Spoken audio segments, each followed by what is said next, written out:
का last audio one liner में एकदम सटीक, एकदम वही जो आपको चाहिए।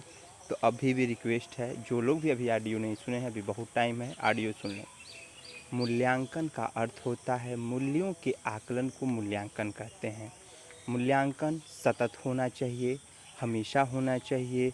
बच्चों और अध्यापक दोनों का मूल्यांकन जरूरी है।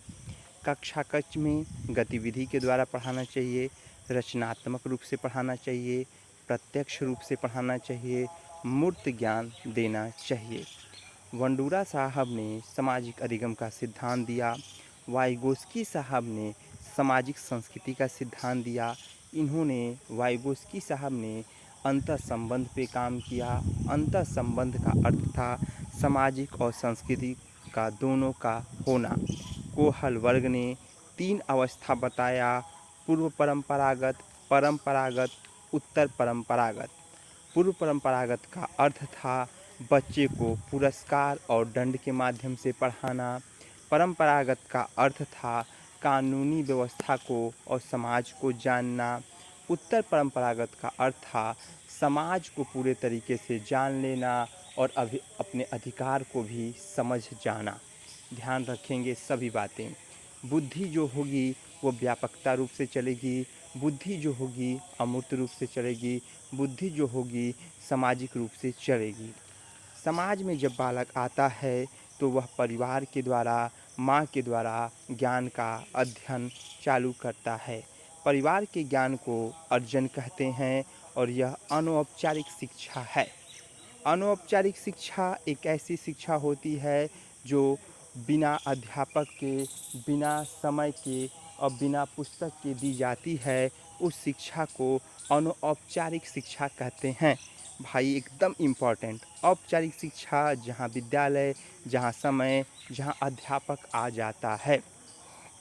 अधिगम का अर्थ होता है मेरे प्यारे बच्चों सीखना। जब बच्चा सीखता है तो उसका अधिगम होता है, और अधिगम कब तक चलता है? तो अधिगम जीवन भर चलता है। बच्चा सबसे पहले माँ को पहचानता है, इसीलिए बच्चा मातृभाषा में ज्ञान को अर्जन करता है। एकदम क्लियर बेटा, एकदम क्लियर।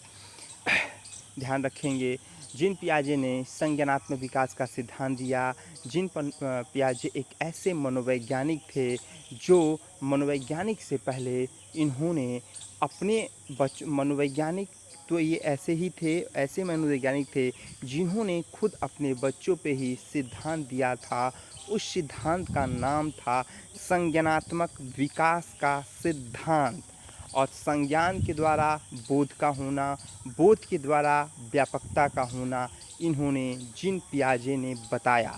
जीन पियाजे ने 4 अवस्था बताई, सबने पूरी की मूर्ति आपकी। स से संवेदी प्रेरक अवस्था, संवेदी प्रेरक अवस्था, पूर्व सबने पूरी, पूर्व संक्रियात्मक अवस्था, मूर्त संक्रियात्मक अवस्था और अमूर्त संक्रियात्मक अवस्था। पहली अवस्था में बच्चा को कोई ज्ञान नहीं रहेगा। जीन पियाजे के अनुसार वह चीज़ों को पकड़ेगा, देखेगा, पैर से मारेगा, मुंह में डाल लेगा। दूसरी अवस्था में जो 2 से 7 है वह अनुकरण के द्वारा ज्ञान लेगा, खिलौने को इकट्ठा करेगा, अपने के समान के प्रति उसे ज्ञान रहेगा, लेकिन उसे सम विषम का ज्ञान नहीं रहेगा। मूर्त में उसे सम विषम का ज्ञान हो जाएगा, सजीव निर्जीव का ज्ञान हो जाएगा, देख के समाज को समझने लगेगा, लेकिन बिना देखे नहीं जानेगा। अमूर्त में वह पूरे तरीके से किशोरावस्था में आ जाएगा, उसे अमूर्त चिंतन होने लगेगा, बिना देखे ही सोच समझ के किसी तर्क को समझने लगेगा। वह अपने भविष्य के बारे में कल्पना करने लगेगा। एकदम ध्यान रखेंगे बेटा, सभी पॉइंट एकदम इम्पॉर्टेंट। मनोविज्ञान एक ऐसा विषय है जो मन के ज्ञान को, मन के अध्ययन को बताता है, जो मनोविज्ञान कहलाता है। सबसे पहले मनोविज्ञान एक साइकोलॉजी शब्द है। साइकोलॉजी शब्द का अर्थ था कि आत्मा के ज्ञान को अपने व्यवहार के ज्ञान में, मन के ज्ञान में और चेतना के ज्ञान में लाया जाए, जिसके द्वारा व्यापकता उत्पन्न हो जाए। फिर नेक्स्ट ध्यान रखेंगे बेटा, सभी पॉइंट एकदम इम्पॉर्टेंट सुनते जाएंगे। थांडाइट ने बिल्ली पे आविष्कार किया, बिल्ली को प्रजल बॉक्स में रखा, मछली का मांस का टुकड़ा खिलाया और उद्दीपन अनुक्रिया का सिद्धांत थांडाइट ने दिया था। स्किनर ने थांडाइट के सिद्धांत को गलत किया था और एसआर सिद्धांत को आरएस सिद्धांत कर दिया था और कबूतर और चूहा पर दिया था। इनके सिद्धांत का नाम था क्रिया प्रसूत का सिद्धांत।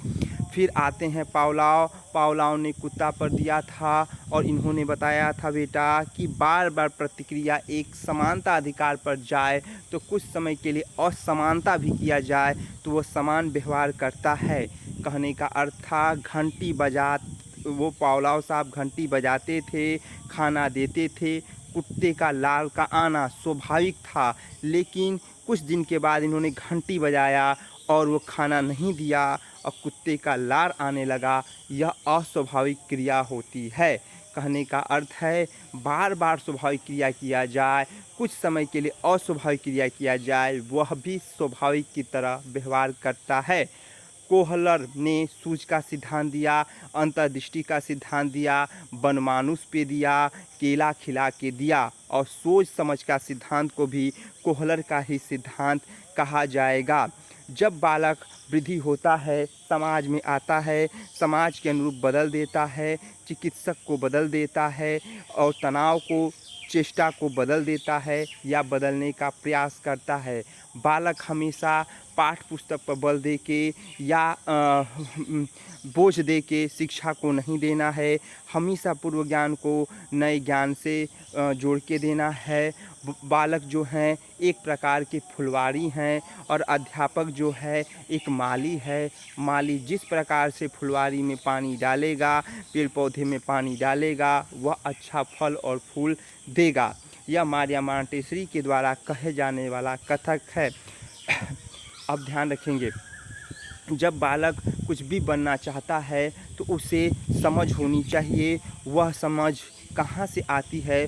वह समझ अवस्था के अनुसार आती है।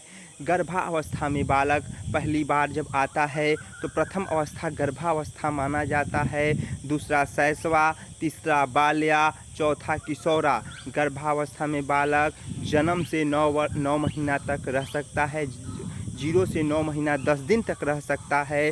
जब बालक पैदा होता है उसे शैशवावस्था कहते हैं और शैशवावस्था ही एक ऐसी अवस्था है जिसे अनुकरण काल के द्वारा भी जाना जाता है। शैशवावस्था में बालक दूसरे पर निर्भर होता है और वह चीज़ों को देख के सीखने का प्रयास करता है। बाल्यावस्था को 6 से 12 वर्ष माना जाता है। इसे गंदी आयु कहा जाता है, पानी की आयु कहा जाता है, खिलौने को संग्रह करने की आयु कहा जाता है और इस आयु में बालक समाज के बारे में जानने का अभी प्रयत्न उतना नहीं कर पाता है। किशोरा अवस्था को 12 से 18 वर्ष कहा गया।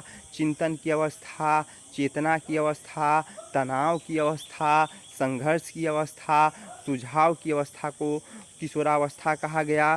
किशोरावस्था में बालक अपने से ज़्यादा अपने समाज के बारे में, अपने से ज़्यादा अपने परिवार के बारे में सोचता है। यह अवस्था किशोरावस्था कहलाता है, जहाँ पे बालक पूरे तरीके से सामाजिकता के रूप में आ जाता है। क्लियर हो गया बेटा? ये पॉइंट एकदम क्लियर हो गया। हिंदी में, हिंदी भाषा का ज्ञान एक ऐसी भाषा होनी चाहिए जो सरल भाषा से देनी चाहिए। यह भाषा एक अंतर संबंध के रूप में जाएगी। यह भाषा माता पिता से होकर, परिवार के रूप में होकर बालक पे आएगी। जब बच्चे को कोई भी ज्ञान दिया जाएगा तो वह ज्ञान स्पष्ट होना चाहिए, अर्थबोध होना चाहिए, स्पष्ट लिखावट होना चाहिए और वह बालक किसी भी चीज़ को स्पष्ट रूप का समझ रखना चाहिए।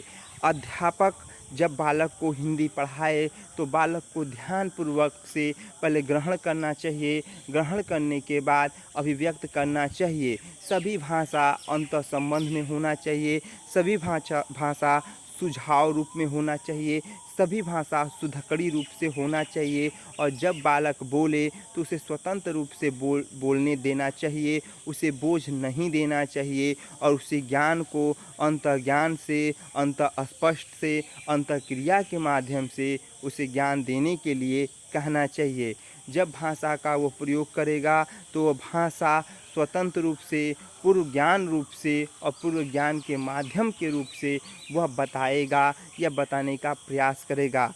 हिंदी एक ऐसा विषय है जहाँ पे बालक अपनी भाषाओं को एक क्रमबद्ध क्रियाओं में कार्य करेगा, एक कार्य करके क्षमताओं को विकसित करके, मूल्यांकन करके, सतत रूप से कार्य करके वह ज्ञान को विकसित करने का प्रयास करेगा। जब भाषा को बोलेगा तो भाषा को विभिन्नता रूप से करेगा, बहुआयामी के रूप से करेगा, व्यापकता के रूप से करेगा, जहाँ पे उसका ज्ञान अस्थायी रूप से चला जाएगा। पर्यावरण जब बच्चे को पर्यावरण के बारे में बताया जाए तो उसे आसपास की वस्तुओं को दिखा के ज्ञान दिया जाए। जब पर्यावरण के बारे में बताया जाए तो ये बताया जाए कि हमारे पूर्वज कहते थे कि पर्यावरण को जब बचाएंगे तभी हमारा भविष्य आएगा। पर्यावरण का अर्थ था कि पूरे तरीके से पर्यावरण को साफ सुथरा रखना, पेड़ों को ज़्यादा से ज़्यादा लगाना, जिसके द्वारा अनेक प्रकार के आंदोलन का प्रयोग होना, जिसके द्वारा मैत्रिक आंदोलन का आना, जिसके द्वारा चिपको आंदोलन का आना, जहाँ पे पेड़ों की कटाई को रोकना, पेड़ों को एक जगह पर अस्थायी रूप से आगे बढ़ाना, पेड़ों को समय समय पर पानी देना, सतत रूप और व्यापकता रूप से पेड़ों का देखभाल करना, पेड़ों को कटाई ना करना, अधिक से अधिक वो पेड़ लगाना जो व्यक्ति, मानव, जानवर सबके प्रयोग में आना, और उस पेड़ को एक ऐसी शाखाओं से जोड़ना जिसके द्वारा उसे अभिव्यक्त करना, उसे बचाना, बचाव रखना और कोई भी तकलीफ़ ना देना। जब बच्चा पर्यावरण के बारे में जानता है तो पर्यावरण दिवस 5 जून को मनाया जाता है, जिसके द्वारा अनेक पेड़ों को लगाना चाहिए, अनेक पेड़ों का उपज करना चाहिए, जिसके द्वारा अपना पर्यावरण शुद्ध रहे, साफ रहे, बचाव रहे और पर्यावरण को स्वच्छता से रखा जाए। जैविक खाद वह खाद होती है जहाँ पे एक ऐसी खाद होती है जो खुद किसान उपजाऊ कर लें। किसान का मित्र केचुआ होता है, जो केचुआ मट्टी को पोली के आकार में बदल देता है। मधुमक्खियाँ जो होती हैं वो भिन भिन की आवाज़ करती हैं और इसमें रानी मधुमक्खी जो होती है अंडा देती है। सभी मधुमक्खियाँ सबसे ज़्यादा लीची के पेड़ पर रहना पसंद करती हैं। जब घर को पोताई किया जाए तो उसमें मट्टी और गोबर को मिला के करना चाहिए, जिसके द्वारा वह टिकाऊ बन सके। सांप जो होता है, सांप के काटने वाली दवा उसी के जहर से बनती है, उसे सीरम के नाम से जाना जाता है। हाथी जो होती है वह दलदल में रहना पसंद करती है और वह एक दिन में 100 केजी पत्ता को खा सकती है। उसकी जो मुखिया होती है, उसकी मुखिया उस गोल की बुढ़िया जो होती है उसकी ही मुखिया मानी जाती है। कबूतर जो होते हैं वह घोंसला जो बनाते हैं वह घोंसला या तो अलमारी के पीछे या तो घर में बना सकते हैं और उसी घोंसले में वह अंडा देते हैं। सबसे इम्पॉर्टेंट बात ये है कि जब भी कोई प्रश्न आएगा उस प्रश्न में ये ध्यान रखना है कि जब पर्यावरण की बात करेगा तो वो पर्यावरण हमारे आसपास को दिखाकर, प्रत्यक्ष रूप में दिखाकर, प्रत्यक्ष ज्ञान को देकर वह जोड़ के बताएगा।